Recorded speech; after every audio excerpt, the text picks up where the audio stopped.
Obviously, it's been a long time coming. How much preparedness did you have to do physically to get back into this role? Just jump into the fat suit and go for it. No, you have to. What comes with this role is some prep, some emotional prep, and getting back in that kind of feeling and getting the voice back to that emotional place again that it's always been at, and then just trying to pull up the best kingpin out of me every day, somehow, some way. Charlie, yourself? Yeah, obviously the role is physically demanding.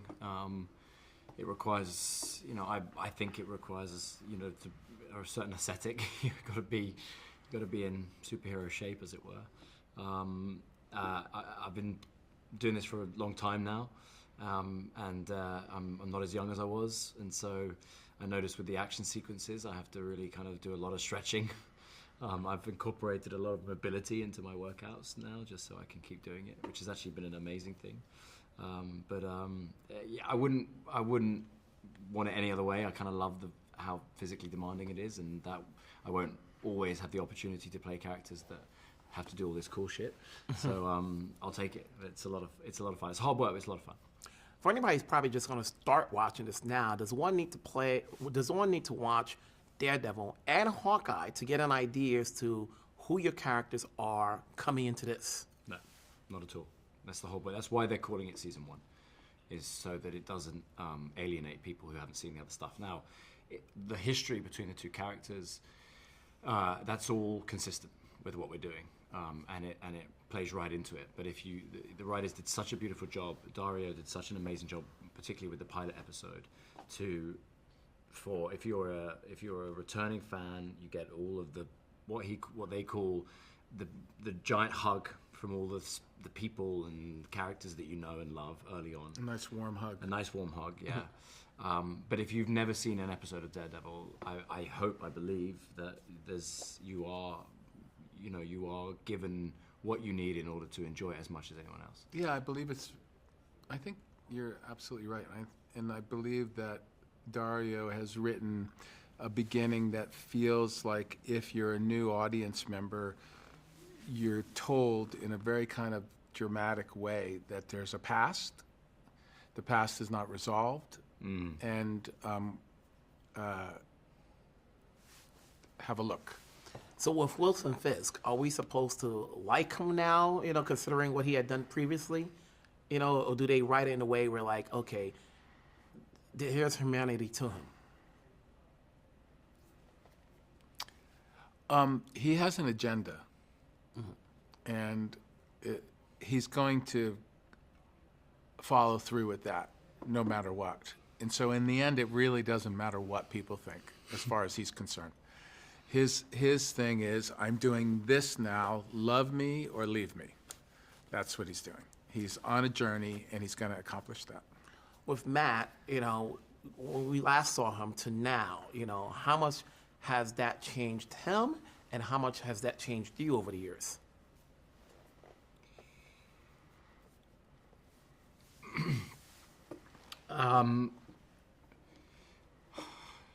I mean, God, this character coming into my life, the impact it's had and how much it's changed it can't be overstated. I've been playing this character for over 10 years, almost half my career. I got on a plane from London, England in 2014, and I've never gone home. I've stayed here ever since. It's been one of the great honors of my life playing this character. Matt has changed a lot over the course of these 10 years, obviously. I think that when big traumatic events happen in your life, they tend to change you, and Matt's had his fair share of big traumatic events. I think what endears us, hopefully what endears an audience to him, is how he adapts and responds to those events. One of the questions we're asking this season is, has all of everything he's done over the years in order to try and stop this one man, has it ultimately led to any good? Has it really just been a futile cause? And arguably he's caused more damage in trying to resist it than anything else. It's good to see you guys back. It's good to see the series back. Let's keep it going. Obviously, we have another season after this. Yeah. So we'll talk down the road. Thanks, man. Here we are, some time back. You know, what was the challenge of bringing this show back and then going from 18 episodes to making it 2 seasons? Right. Yeah. I mean, every time you make one of these projects, I've been around a long time now, and they take on a life of their own.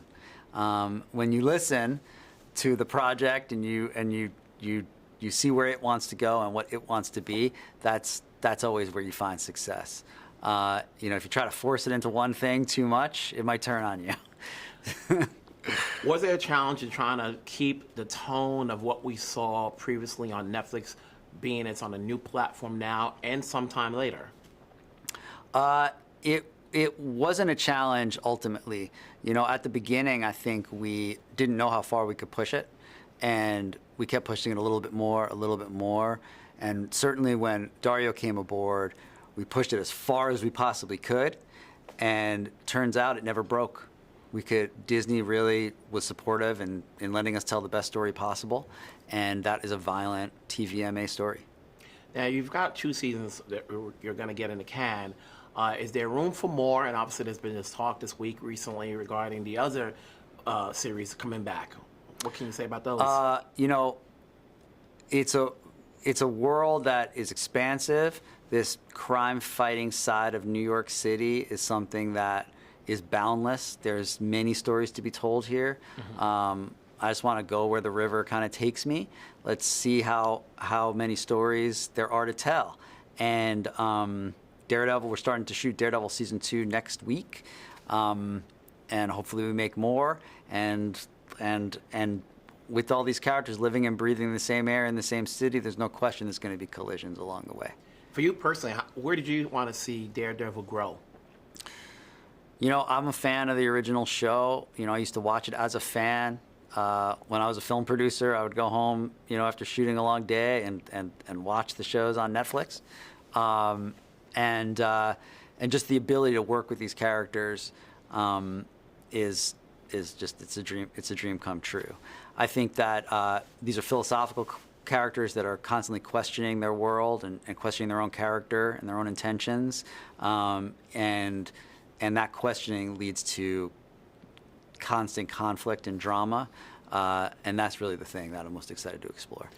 Does one need to go back and watch Daredevil as well as Hawkeye to get an idea as to where Wilson Fisk comes in?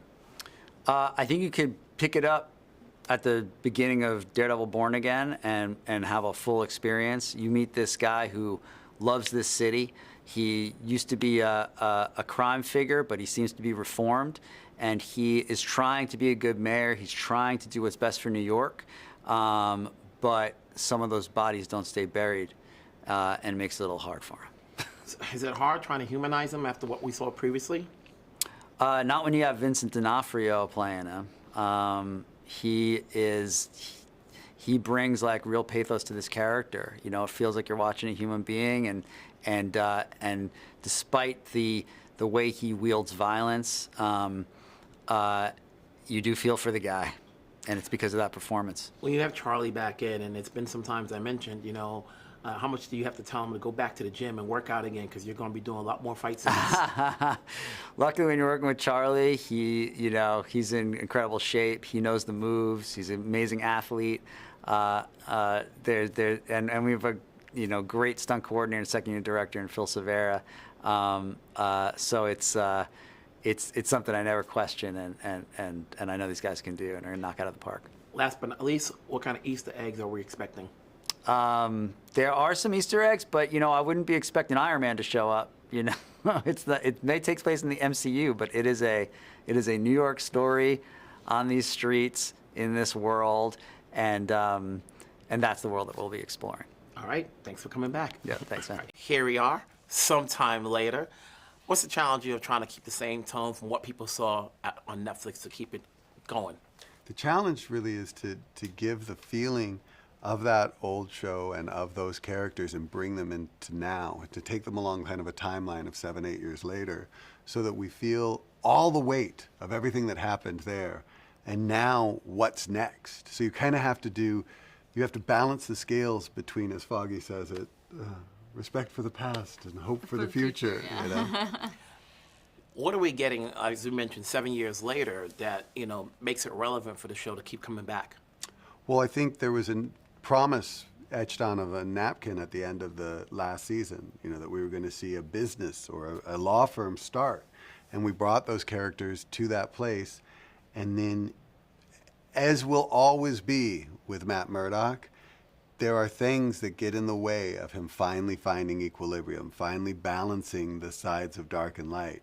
And I think that struggle is eternal. I don't see that ever changing. I don't think that Wilson Fisk as a person inside and Wilson Fisk and Matt Murdock are ever going to find balance. I don't think it's possible.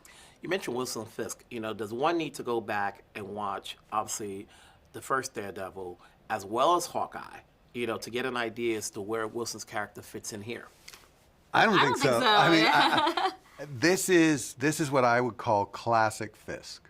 Okay, so if you're a person, as I am, who's read the books, seen his iterations from Spider-Man to Daredevil to the Daredevil series to the times that he's appeared in other MCUs, that's one experience and it's awesome.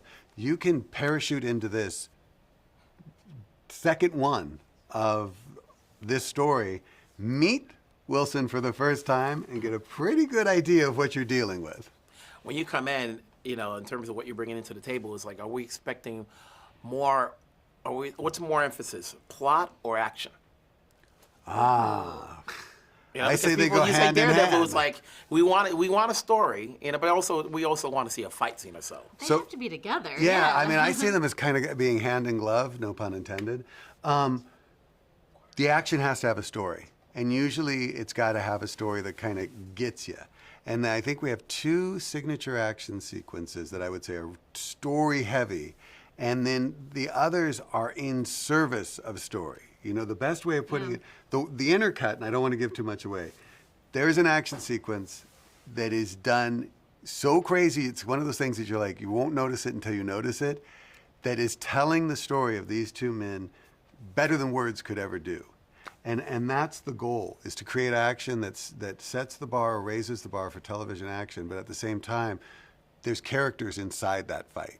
And we don't fight to a standstill. There's a fight for a reason. And I think the one at the end of episode 2 too says Yeah, a it's lot amazing. about. It's character development. Yeah, it's where he is. It's where Daredevil is, his state of mind, and also says something about his relationship to rage and violence that I think is a part of the entire show. We're getting 2 seasons, definitely. Have you guys thought about how much more we can get out of this, or are you guys going to be working on other shows? How much Okay. energy you got, Dario? Huh? So as I had it, the funny thing is, and this is the joy of picking up a character that's been around for a long time and doing your time with it, so to speak, is as we are heading into season 2, in much the same way that the very end of season 1 left us with a place to go. As you get towards the end of season 2, there is a very clear place to go. Should the powers that be and the fans and all of the stew choose to head that way? So, personally, I am in no way done. Marvel-wise, I can't speak to that. Yeah, I mean, if we can keep going, I would like to keep going. So we'll see what happens. People watch the show. Yeah. Watch season 1. The answer to the question is out of our hands. As the saying goes, if you're going to keep dancing, keep your show going. There Yep, you go. exactly. There you go. All right, folks, here we are, sometime later. You're creating that pilot episode. How much goes into trying to keep the tone of what we last saw Daredevil do? Yeah, I mean, one of the reasons we wanted to do the project at all was that we loved the way that watching the Netflix show made us feel, and that's kind of, it's a bit intangible. It's, it's dark, it's gritty, it's kind of got complicated relationships. It's this street level thing that's really about the central conflict between these 2 guys. But those words don't quite fully add up to the feel of Daredevil. and it's kind of part of our job is figuring out what that tone, what that mood is, and how do we capture it, both in like performances, and Dario did such a great job with the writing, but in our camera work too. Now, what came first? Because there was all this talk about it was supposed to be 18 episodes, then it got split up into 2. Now, was it shot already, or once it decided it was going to be split into 2, you went from there? We actually, we're probably not the people to comment on it, because what we came into, it's funny, genuinely, how many TV shows have we done? 6? 6? 5. And it's interesting when you come into a TV show and you were the directors on the TV show, because you weren't there for typically you're not there for the conception of it and all of that. And to us, it's like every TV job we go in, there's a different Rubik's Cube that you're trying to constantly be mindful of what are the season-long goals, along with the dramatic goals of your own episodes.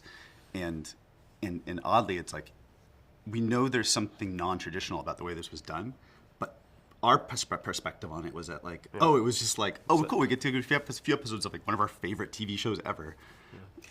Coming into this, obviously, when you talk about the episodes you guys directed, how much goes into what you previously saw, what somebody else did previously, so you can come in and capture the same tone? Obviously, this is not your first rodeo doing this. Mm-hmm. So like, how long is the preparation before you get on set?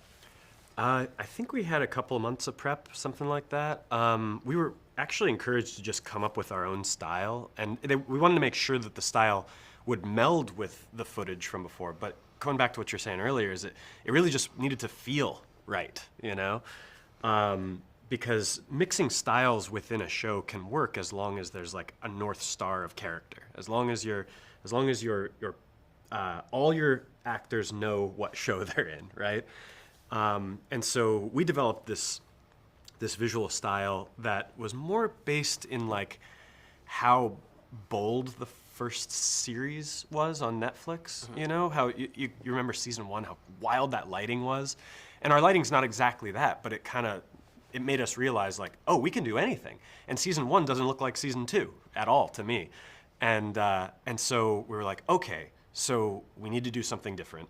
And we need to make sure that our style is something that's backing up the story that's being told about these people. So, for example, Matt's world is coming apart at the seams, and it's very warm and immediate. So let's say that whenever we're in Matt's world, that's handheld. That very simple kind of thing is whenever we're in Fisk's world, that's institutions, that's monolithic kind of statuesque sort of things. It's also very restrictive and all that. So let's have the camera not move at all. Let's have it just freeze and just build these like very careful, precise compositions. And so stuff like that, it wasn't really like looking at the footage that already existed and trying to merge it. It was more like, how can we be as bold as the first series of Daredevil, Is every episode, before I let you go, more like bottom of the ninth, like, so we look forward to the next episode? Oh, yeah. Yeah. Let me tell you what happens at the end of every episode. But no, totally. Hey, listen, the pace is like breakneck. Yeah. Congrats on bringing it back. I'm sure the fans are looking forward to this, and let's see what happens next. Keep it going. We'll talk down the road. Awesome. Thank you.